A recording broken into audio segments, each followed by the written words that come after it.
So I just want to, because winter tips come up. Like I just was asked the other day, like, what are some tips for running in the winter, right? Mm-hmm. And so if we take it from like a winter training vibe, um, I would say one of the biggest things, and maybe you could just add to the list, maybe we'll just kind of wing it as we go. I think the when somebody asks me, say, what are your tips for winter training?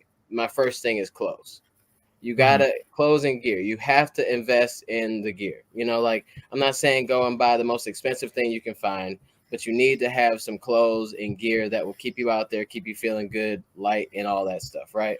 You Mm-hmm. can't be out like you don't want to be out there wearing hoodies because if you do sweat, stuff freezes up and it's just not a good vibe at all. Like go make sure that you get um some spend the money to get some tights or whatever you feel comfortable with on your legs, and then definitely a jacket that is not too hot but just breathable and moisture wicking and all that stuff because you just don't want to go out there like that and start sweating and locked up. So I wasn't gonna plug too much here, but Brian Wolski says Tracksmith Brighton base layer. So I wore the Tracksmith Brighton base layer today, and when I tell you the Tracksmith Brighton base layer is probably made from like Moses's hair, right? Because I don't understand how it's so thin and so light, but it keeps you almost. It's if you couldn't wear it in 30-degree weather, it'd just be too hot Mm-hmm. under something. I Mm. think like if I wore that under a jacket, it would just be too much because it's just a really great like for anything under 20 degrees, Brighton base layer with the jacket on top of it is absolutely amazing. Good job, Tracksmith. Yeah, shout out to Tracksmith. We wore the No Days Off collection today, and yeah, kept us warm. Yeah. I think we look pretty cool. I think that we probably, people saw us going by or whatever. They probably like, wow, they're legit. That's I what don't I know. They probably saw you and was like, cool. And then like 5 minutes later, they was like, oh, he kind of looks like he might be with that other guy. So I think they might be something like together. that. But that would be rude. He like, why are they so far apart? But Yeah. things happen. Things happen. Yeah. And then also for me for training, if you're training for a marathon or a half or a 5K or 10K, winter is the time like right now when you want to keep that big goal in mind. Mm-hmm. Set a goal big enough to scare you a little bit, nothing too audacious that would like have you get hurt out there, but set a goal that will keep you pushing and keep you reaching, because on those days like when it's 10 degrees and feels like zero, it just you don't want to go unless you have a why, and Yeah. sometimes that why can be a big goal. Yeah. You know? And to be honest, like what I tell people all the time is the hardest part about running in the winter is actually just getting out there. Like once you're out there, it's usually not as bad as you think. But if you dread it and you keep putting it off, you keep procrastinating about it, and you keep building up in your mind that it's going to be the worst thing ever, then that'll be the barrier that keeps you from getting out there. So just go into it with an open mind. Understand that you're going to be a bit uncomfortable, but once you get going, you'll be fine. And they always say the only time you're cold is when you're standing still. So if you get out, you get your dynamic warm up in, you stay moving, you get that heart rate up, your blood gets flowing, you'll be able to make it work. Trust us. We've ran in some treacherous situations so far Yeah, this winter, and yeah, um, we've made it. We haven't lost any extremities or digits. So as long like, and it goes back to number one as well. As long as you have the right gear and you pay attention to how you're layered up, careful because you don't want to overlayer because yeah, sweating, excessive sweat will make you colder. If you start sweating too much because you threw on a Brighton base layer, a jacket, and then a vest over that, and then a hoodie over that, yeah, you're probably gonna overheat, and so you want to make sure that the layers are well insulated. And the only time you want to wear like a shell type material if it's raining or if it's snowing, because that shell also does the work of keeping your body heat in. So um, probably just a base layer, a jacket.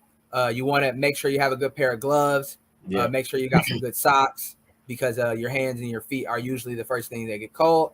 And a good hat or a good headband to make sure you're keeping your ears warm too, because your ears will get cold pretty quick. Um, if you want to go with a baklava or whatever or a mask or a buff Yeah, to I keep your can't. face, I usually don't like doing that because once you start breathing and you start warming up and it starts getting moist and it traps in moisture and it freezes your face even more. So some people do it. Me personally, I'm not the biggest fan of it, but if it helps you, if it helps you get out there, by all means, then do what you have to do. So a lot of times I'll wear my mask, and then by the time I'm a couple miles into the run and I'm warmed up, I'll pull it down or I'll move it out the way. And that still, I mean, that still helps too. I mean, you just got one extra piece right here. You know, like worst case scenario, you just now your neck's covered. And then the thing about it is like, for me, when it's super cold like that, I'm just afraid to underdress. Like, so you got to be smart. You got to kind of try things out, figure it out, see what works for you.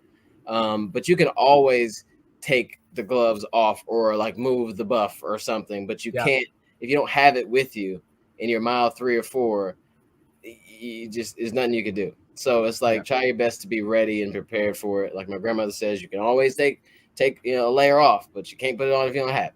So and also, this is something that it took me a while to learn in my running journey, but once I learned it, it was like a real major unlock.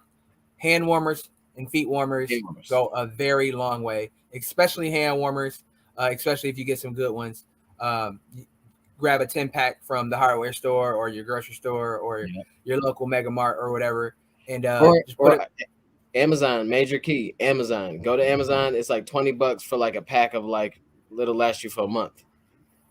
$20. We support shopping small. No, I don't think I don't. I'm not feeding the beast unless I absolutely have to. You have to. A pack of 50 for $20. I'm gonna go down to my local Ace Hardware to support my local business. You know, these people. That's not even a local Ace. Well, I think Ace locally, but I go down to my local home. I go to my local mom and pop store that's been there for 50 years. You know, I've known this man my whole life. He helped raise me. I don't even know his name, and I'm lying. But but if you can not get them from Amazon, then don't get. Well, I'm not gonna say that. We'll keep it cool. People work at Amazon. However, sure. That Amazon is literally people do to you. You literally have an Amazon dispensary or whatever it's called. Amazon sell back now. You got an Amazon spot. Fulfillment center. You got an Amazon trap. You got an Amazon trap right near you. That's local. It's booming too. That's crazy. But yeah, however you can procure a good set of hand warmers or feet warmers, I would seriously recommend that you do that because they dramatically increase the quality of your run. So you can hold on to them, put them inside your gloves, and they'll keep your hands and your fingers from falling off. Also, another quick tip or thought for the day about this training thing. Sometimes treadmill is the best option. You know, if you know, some people just don't believe in it, whatever. But if you feel like going outside and the thought of it is really just draining you, and you go out and you're just dreading it every bit of the way, and you're not able to get grateful about it, don't just keep beating yourself up. Like, the winter's long enough, your training block's long enough. If going on the treadmill for whatever the run is, 4 miles, 5 miles, 6 miles, whatever it is, if that will help you get the run in and move on to the next day, to the next run, just do what you got to do. Like, don't, and a lot of people will try to like shame the treadmill thing, but if you have to, if that's what your schedule allows, or if that's what your mental moment, capacity at the moment will allow you to do, and continue to stay positive about running and training, then do what you got to do, because that's all that counts. There's multiple benefits of treadmill running. For one, it gets in most places, it gets dark pretty early in the winter. And running in the dark can be a impediment to running for some people, and it's a real thing, especially women. Safety. Yeah. Well, running safety, of course, because it does get a little sketchy out there with cars and different stuff like that if you don't have the proper reflective materials or lights on you. But also, it's a reality of the world we live in that women are not always as safe as we are, especially after dark. There are some people out there that are weirdos, and they take advantage of women, especially women that are out by themselves. So if getting inside the gym and feeling that safe and feeling that security of being around people and in an area that is well lit, and they're there to help you stay safe. So take full advantage of the treadmill. Download or download a treadmill conversion chart. You can figure out what speed on the treadmill matches up with the pace that you are prescribed for the day. If it's just an easy run, if you're 10-minute, if your easy pace is 10 minutes per mile, you'll put the treadmill at 6 miles per hour and just get after it for the time that you're supposed to. Don't feel any less than. You're not less than a less of a runner because you choose to run on a treadmill or anything like that. The treadmill is one of the many resources that we have at our disposal, one of the many tools that we have at our disposal in order to become better runners, in order to become more consistent runners, in order to stay healthy, because running outside can get sketchy with ice and all of that stuff too. So you can stay healthy, you can stay committed. If the treadmill is one of the things you have to use, by all means use it. And the body just knows effort anyway. It doesn't go like your body's like, oh, well, we didn't get what we needed on that treadmill run. If you run at the pace that you are set at, that one that you're looking for, like you said, you look up the conversion chart, find out that the 7 on the treadmill is what the pace you're supposed to be at that day, and you run that 6, 7, 8 miles, whatever it is. That's your body will. That's it. The effort's been there. It's been done. You move on, and you feel safe and all that stuff because tragically things happen, and the goal of all this is not to put yourself at risk. It's to better and empower yourself. So do what you got to do. And then friends, buddy system. Having y'all around and running with you and other people all the time keeps me motivated. Say their names. They in the chat right now. Say their names. All right. So, running with Gary, with you, with Dante, with Joe, with Lance, with Shannon.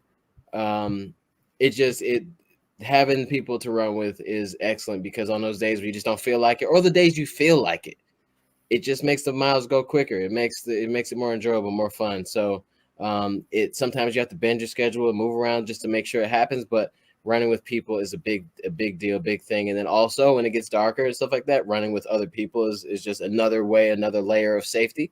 So it's, strength in numbers and that vibe, but keeping you motivated in that winter training block, running with other people is just one way to say, forget the elements, forget all this other stuff. We're going to be out here, and it's more fun when you're suffering together.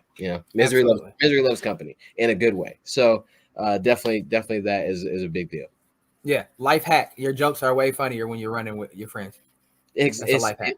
They land differently. You know what I'm saying? Like, absolutely.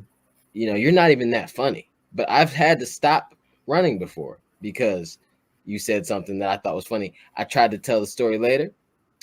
It wasn't funny. It was just you had to be there. It was funny, but you had to be there. That's really what it was. I don't know if it was that funny.